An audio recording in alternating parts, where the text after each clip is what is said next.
नमस्कार, UP live देख रहे हैं आप, साथ आपके मैं हूं ज्योति आर्या। चलिए बुलेटिन का आगाज करते हैं बड़ी खबर के साथ। मुख्यमंत्री योगी आदित्यनाथ का आज अयोध्या दौरा है।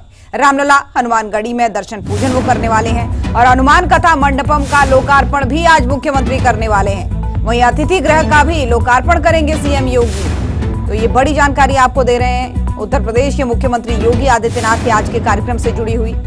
आज अयोध्या दौरे पर वो रहने वाले हैं, जहां पर रामलला के भी दर्शन करेंगे, हनुमानगढ़ी भी पहुंचेंगे, दर्शन पूजन करते हुए नजर आएंगे मुख्यमंत्री योगी आदित्यनाथ। और इसी के साथ ही जो है उनका हनुमान कथा मंडपम का वो लोकार्पण भी आज करने वाले हैं। तो विकास के लिहाज से भी कई महत्वपूर्ण काम उनके आज हैं, कार्यक्रम उनके आज हैं। और उसी के साथ ही दर्शन पूजन भी अयोध्या में आज वो करने वाले हैं।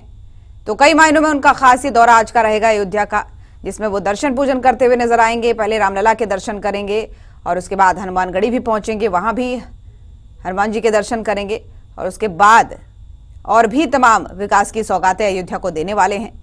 तो मुख्यमंत्री के दौरे से जुड़ी हुई काफी अहम ये खबर, और हमारे सहयोगी विवेक कश्यप इसी खबर पर हमारे साथ जुड़ चुके हैं। विवेक, कितना महत्वपूर्ण मुख्यमंत्री का आज का ये दौरा, क्या क्या कार्यक्रम उनका रहने वाला है? बता दें कि आज 11:30 बजे लखनऊ से रवाना होंगे मुख्यमंत्री योगी आदित्यनाथ। अयोध्या पहुंचेंगे। सबसे पहले वो रामलला के दर्शन करेंगे और पूजा पाठ करेंगे। फिर उसके बाद वो हनुमानगढ़ी जाएंगे, जहां पर हनुमान जी के दर्शन करेंगे, पूजा पाठ करेंगे। उसके बाद हनुमान मंडपम का, कथा मंडपम का लोकार्पण करेंगे। ऐसे में आपको बता दें कि लगभग ये 5000 लोगों की कैपेसिटी का मंडपम बनाया गया है, जिसमें कि लोग कार्यक्रम किए जाएंगे, कथा की जाएगी और साथ ही साधी संतों के जो प्रोग्राम होते हैं वो किए जाएंगे। आपको बता दें जो कथा मंडपम का बना है, तो कहीं ना कहीं ये सिद्ध पीठ हनुमान जी को लेकर बनाया गया है। और साथ ही इस मंडपम में 11 फीट की हनुमान जी की मूर्ति लगाई गई है और वही साधु संतों के विश्राम के लिए 16 कमरे बनाए गए हैं। वही लगभग 20 जो पिलर है वो बनाए गए हैं और जो पिलर है उन पर कहीं ना कहीं जो कलाकृतियां हैं वो बनाई गई है और साथ ही उनको तराशा गया है। लंबे समय से ये मंडपम बनाया जा रहा था। इससे पहले सोमवार को साधु संत आए थे मुख्यमंत्री आवास पर, उनको निमंत्रण दिया था, जिसके बाद आज मुख्यमंत्री योगी आदित्यनाथ का कार्यक्रम तय हुआ था। वही आपको बता दें लोकार्पण करने के बाद कहीं ना कहीं आम जनता जो हनुमान जी के दर्शन करती है, उनको रुकने की व्यवस्था नहीं होती थी। वो अब ये मंडपम का जब आज लोकार्पण हो जाएगा तो लगभग 5000 लोग एक साथ मंडपम में पूजा पाठ कर सकते हैं। और साथ ही आज 16 कमरे जो बनाए गए हैं साधु संतों के लिए, क्योंकि कई बार ऐसे देखा गया है कि बाहर से जब साधु संत आते थे तो उनको विश्राम करने के लिए जगह नहीं मिलती थी।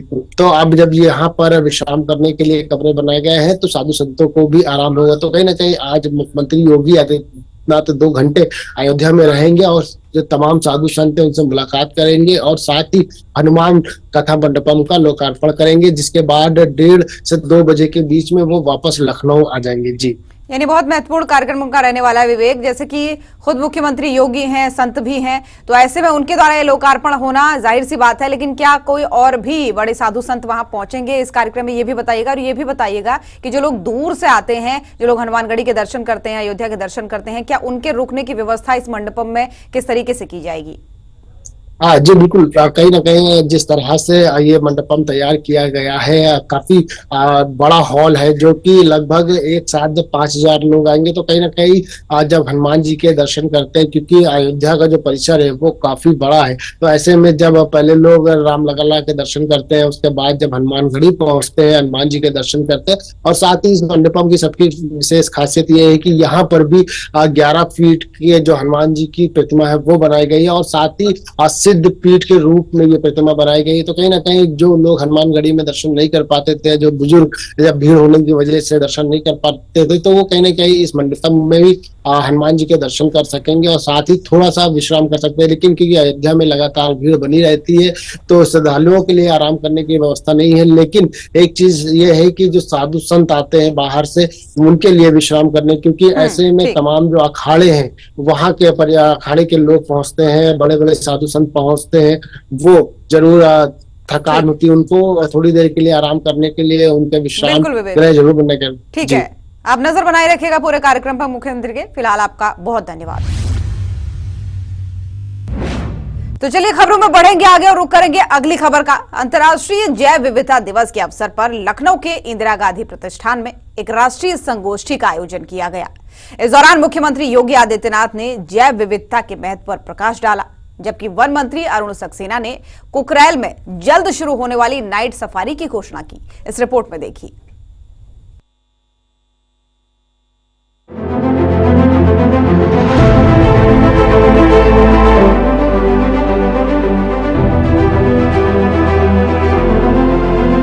लखनऊ के इंदिरा गांधी प्रतिष्ठान में अंतर्राष्ट्रीय जैव विविधता दिवस पर प्रकृति और सतत विकास के साथ सामंजस्य थीम के तहत एक राष्ट्रीय संगोष्ठी आयोजित की गई।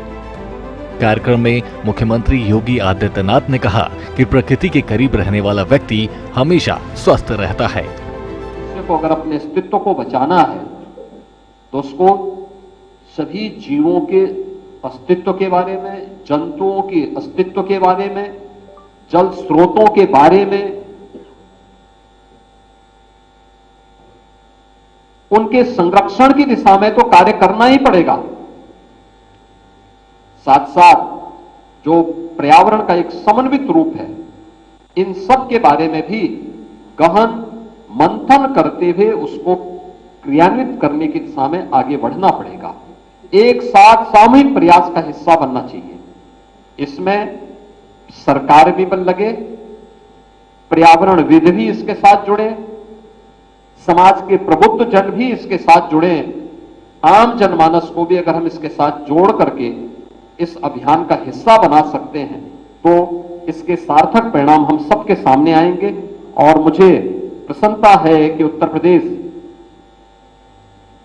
का हमारा जो बायोडायवर्सिटी बोर्ड है वह इस दिशा में कुछ प्रयास कर रहा है, जिसमें उन्होंने conservation and development of biological diversity के बारे में, स्थानीय परंपरा, ज्ञान और संस्कृति के सम्मान के बारे में, जैव संसाधनों के अव्यय के पोषणीय उपयोग से सृजित लाभों को उचित और साम्यपूर्ण विवरण के बारे में और जैव विविधता क्षरण पर प्रभावी नियंत्रण के बारे में कुछ कार्यक्रमों को आगे बढ़ाया है। पिछले 8 वर्ष में 210 करोड़ से अधिक वृक्षारोपण के कार्यक्रम को आगे बढ़ा करके उत्तर प्रदेश के फॉरेस्ट कवर को आगे बढ़ाने में मदद की। ये पर्यावरण के प्रति और प्रकृति के प्रति हमारी कृतज्ञता का एक छोटा सा उदाहरण हो सकता है। आदरणीय प्रधानमंत्री जी के प्रयास से नमामि गंगे परियोजना के बहुत अच्छे परिणाम सामने आए हैं। कानपुर नमामि गंगे परियोजना का जो सबसे क्रिटिकल पॉइंट माना जाता था, आज आप देखते होंगे और मुझे अंतःकरण से प्रसन्नता होती है कि हमारी देव नदी गंगा कानपुर में अविरल भी है और निर्मल भी है। इस दौरान सीएम योगी ने कहा कि व्यक्ति प्रकृति के जितना अधिक नजदीक रहेगा उतना ही स्वस्थ महसूस करेगा। इस प्रकृति पर सभी जीवों का अधिकार है। बायोडायवर्सिटी का हमारे जीवन में क्या महत्व है, मुझे लगता है कि भारत से ज्यादा कोई अन्य इसके महत्व को नहीं समझ सकता। आप याद करिए, जब भी किसी भी सनातन धर्मावलंबी के घर में कोई मांगलिक अनुष्ठान होता है तो शांति पाठ होती है। उस शांति पाठ की शुरुआत केवल वहां पर रहने वाले व्यक्ति के कल्याण के लिए नहीं होती है, उसकी शुरुआत ही होती है कि द्यो शांति, पृथ्वी शांति, अंतरिक्ष शांति, आपह यानी जल में भी शांति हो, यानी वह संपूर्ण चराचर जगत के कल्याण की कामना के साथ वह मांगलिक अनुष्ठान शुरू होता है। और यह कहां से आया? यह वेद के उस महत्वपूर्ण सूत्र से निकला हुआ है जो हमारे वैदिक ऋषियों ने इस सृष्टि के संरक्षण के लिए हम सबसे एक आश्वस्ति चाहिए थी। यानी वैदिक ऋषि किस बात का आश्वासन हमें चाहता है? इस बात का आश्वासन चाहता है कि अगर मनुष्य को बने रहना है तो याद रखना, हमें इस चराचर जगत के बारे में सोचना पड़ेगा।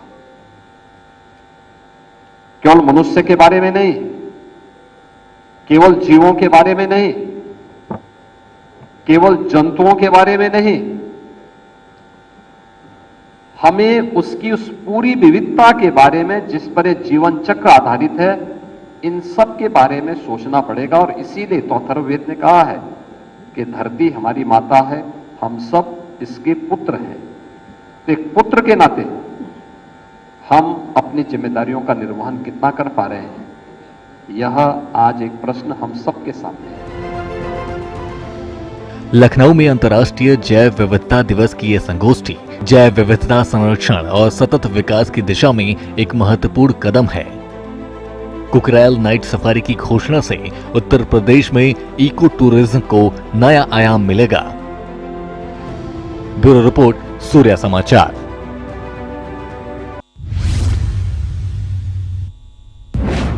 तो चलिए बढ़ेंगे खबरों में आगे और रुक करेंगे अगली बड़ी खबर का। हरदोई में टायर की दुकान में भीषण आग लग गई। चारों तरफ भयंकर धुएं का गुबार छा गया। आग बुझाने में जुटी फायर ब्रिगेड की टीम और आग लगने से भारी नुकसान की आशंका भी बताई जा रही है। तो हरदोई से ये बड़ी खबर आपको बता रहे हैं, जहां पर एक टायर की दुकान में भीषण आग लग गई, जिसकी तस्वीरें भी आपको दिखा रहे हैं। चारों तरफ इस आग लगने से धुएं का गुबार छा गया। बताया जा रहा है कि लाखों के सामान का नुकसान भी हुआ है। टायर की ये दुकान थी जो पूरी तरीके से जलकर अब खाक हो चुकी है। तो आग बुझाने में फायर ब्रिगेड की टीमें कड़ी मशक्कत करती नजर आई।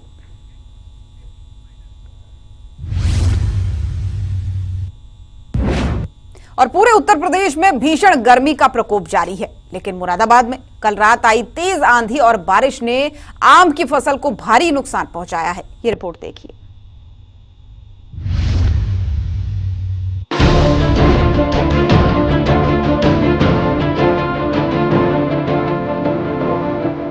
यूपी में भीषण गर्मी ने जनजीवन को प्रभावित किया है और मुरादाबाद में आई तेज आंधी और बारिश ने आम की फसल को भारी नुकसान पहुंचाया है। मुरादाबाद के फलपट्टी क्षेत्र, जो दशहरी और लंगड़ा जैसी प्रीमियम आम की किस्मों के लिए जाना जाता है, किसानों का अनुमान है कि 20 से 30% फसल बर्बाद हो गई। तेज हवाओं और बारिश ने पके हुए आमों को पेड़ों से गिरा दिया, जिससे कई बाग मालिकों को लाखों का नुकसान हुआ। ये बाग आमी का बाग है ये, और ये रेंट पे लिया हुआ बाग है, और इसमें इस साल काफी नुकसान है। पहले बीमारी ने मार दिया, अब ये आंधी तूफान से बहुत सारी जमीनें झड़ गई, कुछ पेड़ आए भी नहीं है। मतलब इसमें कोई फायदा नहीं है फिलहाल। नुकसान रात की आंधी थी, बहुत ज्यादा खतरनाक आंधी थी, काफी नुकसान हुआ है इससे हमारा। अब हम क्या करेंगे, सब्र करेंगे। अब जो गिरी हुई आमी है वो बीन रहे हो? गिरी हुई आमी है, इसको बीन के मंडी ले जाएंगे। देखो इसमें क्या हाथ आता क्या नहीं आता, लगभग तो इसमें नुकसान ही है। कितनी आमी? हाँ, 2-2.5 कुंटल आमी कम से कम गिर गई है। कुछ आमी बची है, कुछ आमी मंडी पहुंचवा दी है बीन करके। तो मंडी में तो सस्ती बिकेगी फिर? हाँ, मंडी में जब माल ज्यादा आ जाता तो सस्ती बिकती है। अब ये तो सस्ती जाएगी, कोई पता नहीं क्या रेट जाए। अगर ये पेड़ पे होती तो महंगी? पेड़ पे होती तो इसकी बहुत कीमत थी। अब तो कोई कीमत नहीं रही इसकी, है तो इसमें नुकसान ही नुकसान है। काफी नुकसान हुआ है। काफी नुकसान हुआ। आम का बगीचा है। हाँ।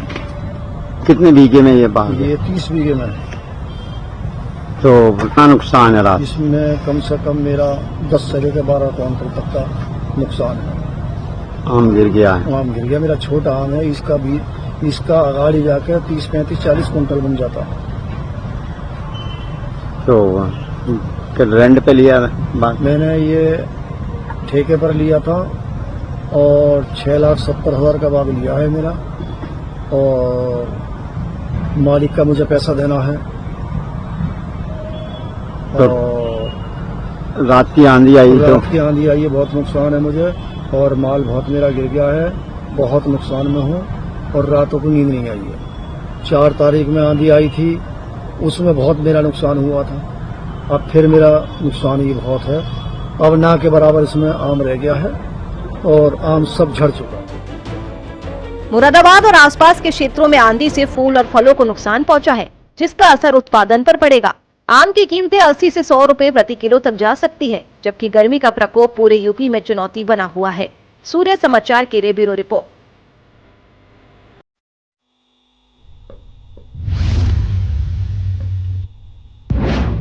तो यूपी में गर्मी अपने चरम रूप पर है और गोरखपुर के जिला अस्पताल में गर्मी से संबंधित बीमारियों के मरीजों की संख्या में भी तेजी से इजाफा हो रहा है। प्रशासन और स्वास्थ्य विभाग ने हालातों से निपटने के लिए विशेष इंतजाम भी किए हैं। क्या है वो इंतजाम, इस रिपोर्ट में देखिए।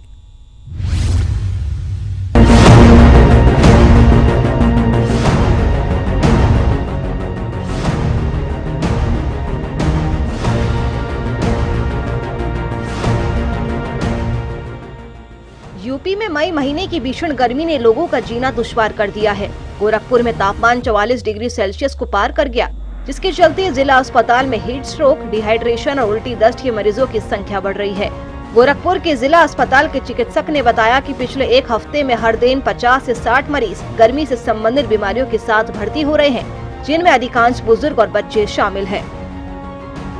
देखिए, ये मंडल लेवल का हॉस्पिटल है।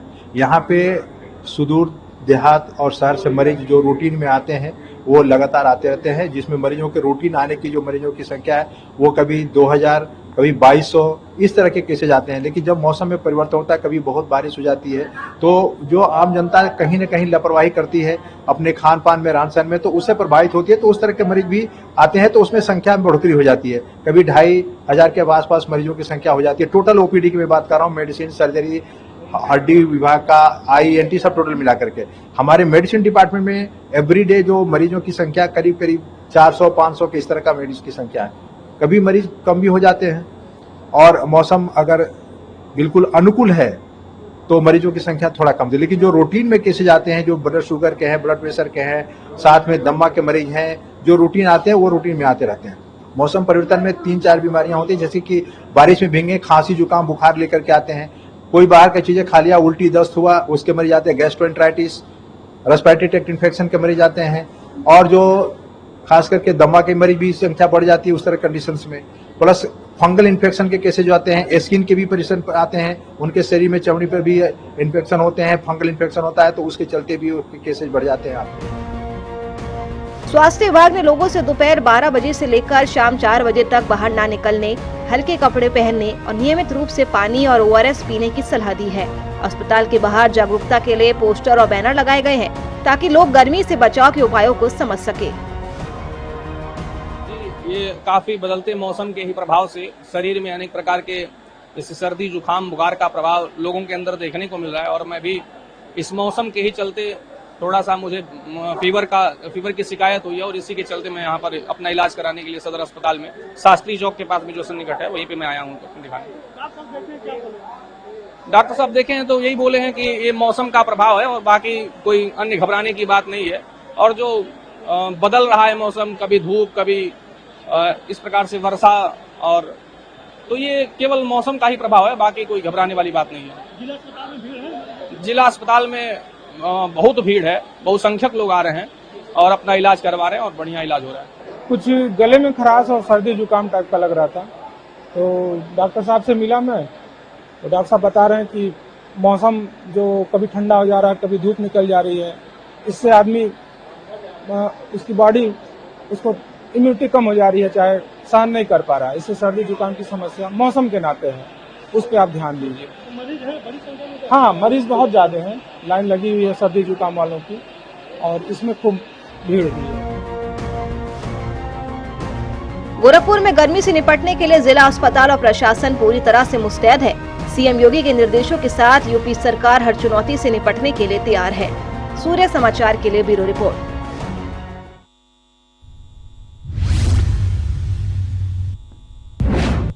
तो यूपी लाइव में फिलहाल के लिए मेरे साथ बस इतना ही। देश और दुनिया की बाकी खबरों के लिए आप देखते रहिए सूर्य समाचार। नमस्कार।